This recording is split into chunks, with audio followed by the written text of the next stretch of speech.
Minority Bloc naghain ng kanilang kauna-unahang resolusyon na nagnanayong gawing bukas sa publiko ang BICAM deliberations. Brigada Ann Cortez, ibrigada mo! Brigada Live Report.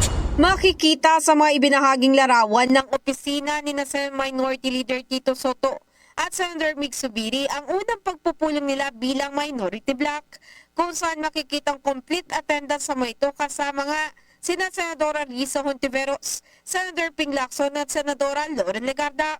Hawak din sa isang kuhang litrato ang unang joint resolution na kanilang inihain sa Senado.